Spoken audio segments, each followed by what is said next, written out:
Retro Road Test, Rover 600 vs Saab 900, 1995, 2.0 liters. It is 1995. Blur and Oasis are bickering over who owns Britain's ears. Windows 95 has taught the world to click start to shut down, and half the country's middle managers are discovering the revolutionary idea of having a mobile phone that doesn't require its own leather briefcase. It's also the year when you, a respectable middle-class professional, might be thinking, what car shall I buy that says I'm sensible, upwardly mobile, and yet not so dull that my neighbors assume I've already died inside? Enter, stage left, the Rover 600. Stage right, the Saab 900. Two contenders in the great game of respectable executive transport, both offered with 2.0-litre engines, both from manufacturers with reputations as quirky but respectable. Rover for being doggedly British and faintly tweedy, Saab for being Swedish, sensible, and inclined to put the ignition key somewhere odd just to prove they are not Volvo. What follows is a long-form, coffee-fueled road test of these two stalwarts of mid-90s motoring, complete with humor, asides, and a touch of nostalgia. Styling and presence. At first glance, the Rover 600 looks exactly like what it is, a Honda Accord in a pinstripe suit. This is not a bad thing, necessarily. Honda had already perfected the art of building cars that lasted longer than most marriages, and Rover, with its badge engineering flair, simply wrapped the Accord's reliable undergarments in a vaguely upmarket British shell. The result is a car that looks quietly respectable, as if it's about to offer you a Werther's original and ask if you've considered a pension scheme. It's handsome enough, in a kind of M&S catalogue model way, not offensive, not daring, just there. It has a grille that looks like it belongs on a Rover, even if the rest of the car is whispering Konnichiwa under its breath. If you wanted your neighbors to know you'd done well enough to upgrade from a Montego but not so well that you could afford a 5 Series, the Rover 600 was perfect. The Saab 900, on the other hand, looks like it's been designed by people who'd had one too many strong Swedish coffees and then decided to build a car shaped by wind tunnels, snow drifts, and Nordic eccentricity. It's curvier than the Rover, with a pronounced slope to its nose and that famous wraparound windscreen that makes you feel like you're piloting a small aircraft rather than a saloon car. Saab styling has always been a bit love it or leave it, and the 900 is no exception. Some see it as elegant in its purposeful oddness, others as the automotive equivalent of an IKEA lampshade you don't quite understand but bought anyway. Presence-wise, the Saab wins. Park one outside your office in 1995, and colleagues assume you have a taste for Scandinavian furniture and drink your coffee black. Park the Rover, and they assume you've either inherited it from your uncle or got a really good deal at a British Leyland dealership closing down sale. Engines and performance. Both cars come to us with 2.0-litre engines, the gold standard of mid-90s executive but not too executive motoring. Rover 600, 2.0-litre. The Rover's 2.0 comes courtesy of Honda, and in 1995 that meant smoothness, reliability, and a refusal to do anything especially exciting. The 131 bhp four-cylinder unit gets the Rover from 0-60 miles per hour in about 10 seconds, which was respectable enough for the time. It's tuned more for refinement than thrills, and the gearbox also Honda is as slick as they come, like butter on a warm crumpet. Push it hard, though, and you'll discover the Rover is happiest when driven in a calm, measured way. It doesn't relish being thrashed, it's more country lane waft than B-road hooligan. Saab 900, 2.0-litre. The Saab, meanwhile, offers its 2.0-litre engine with a choice, naturally aspirated or turbocharged. For fairness, let's take the naturally aspirated version first, which in 1995 offered around 130 bhp, almost identical to the Rover. Performance is broadly similar, with a 0-60 time in the low tens. But the Saab has a party trick, the turbo model, which pushes output closer to 150 bhp and gives you that glorious whoosh as the turbo spools up. It's still not a sports car, but compared to the Rover it feels livelier, a bit more willing to raise its eyebrows and join you for a pint after work. Both engines are reliable, both are reasonably economical. Expect mid-30s miles per gallon if you're gentle, high 20s if you're not, and both will plod along motorways without complaint. But in terms of character, the Saab edges it, the Rover whispers, the Saab occasionally shouts. Handling and ride. This is where the personalities of these cars really diverge. The Rover 600 is a car designed to comfort, not thrill. Its suspension is tuned for smoothness, and on the M1 or the A40 it glides along like a trusty armchair. Push it into a bend, though, and you'll discover it rolls more than the Saab, and the steering, while light and accurate, lacks feel. It's competent but uninspiring. Like a good accountant, it'll never let you down, but it's not going to surprise you with jazz piano skills. The Saab 900, in contrast, feels more connected to the road.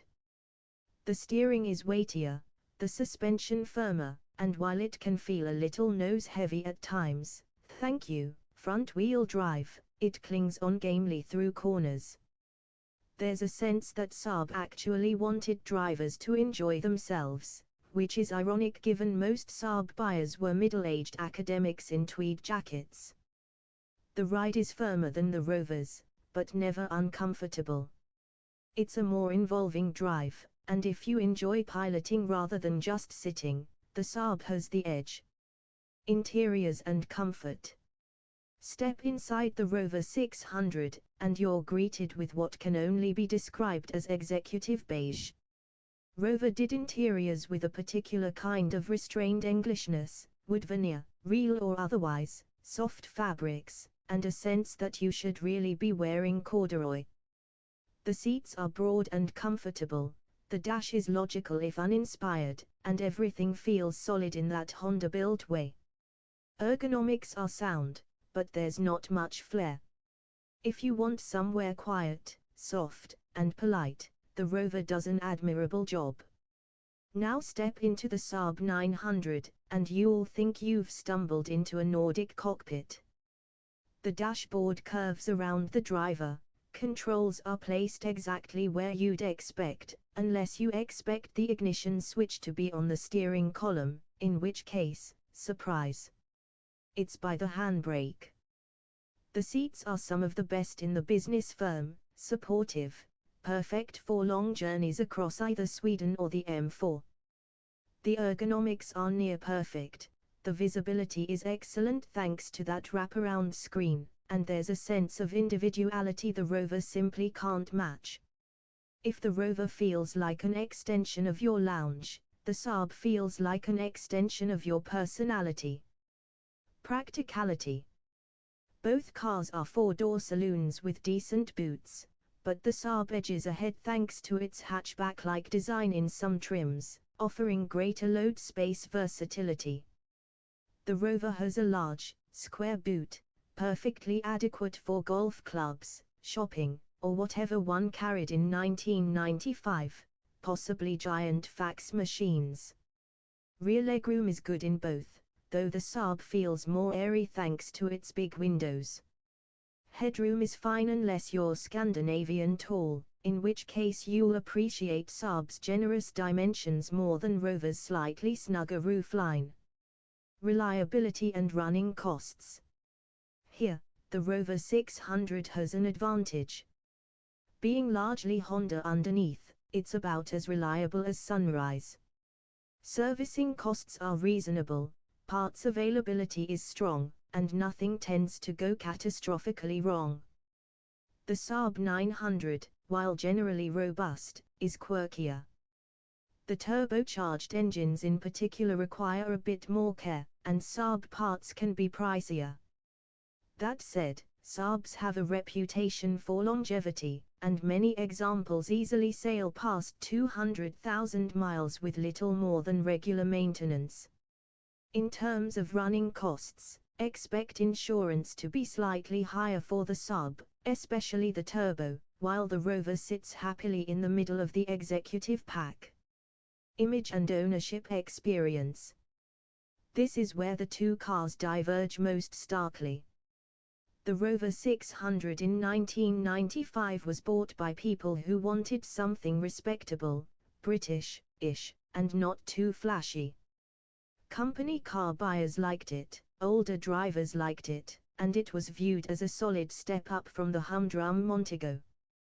But image-wise, it's always been a bit safe, a bit anonymous. If you wanted to disappear in a sea of beige, this was the car. The Saab 900, on the other hand, carried with it a whiff of intellectual eccentricity. Saab owners were often architects, designers, lecturers, or people who thought Volvos were too obvious. A Saab told the world you read The Guardian, liked jazz, and possibly had a second home in the Lake District. It was a car with character, and ownership came with a sense of belonging to a slightly smug, slightly eccentric club. Verdict. So, which wins? On paper, these two cars are surprisingly close. Both offer 2.0-liter engines, both do 0-60 in about 10 seconds, both are reliable, both are comfortable, and both will swallow long motorway journeys with ease. The Rover is smoother, cheaper to run, and more restrained. The Saab is quirkier, more involving to drive, and has that wonderful sense of character. If you want a car that quietly does its job, keeps costs down, and won't frighten the neighbors, the Rover 600 is the one. If you want something with a bit of personality, a car that says you once read an article about Scandinavian minimalism and decided to apply it to your entire life, then it has to be the Saab 900. In truth, the Saab probably wins this test not by a huge margin, but by virtue of having more character, more individuality, and more to talk about at the pub. The Rover 600 is a fine car, but the Saab 900 is the one you'll remember. Final word. Choosing between the Rover 600 and the Saab 900 in 1995 is a bit like choosing between a well-made cup of tea and a strong espresso. Both will perk you up, both do their job admirably, but one is familiar, comforting, and a bit conservative, the Rover, while the other is slightly exotic, packs more punch, and might give you a bit of a buzz, the Saab.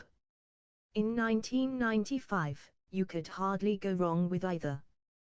But if you value stories, quirkiness, and the occasional turbocharged whoosh, the Saab's the one to park proudly on your driveway.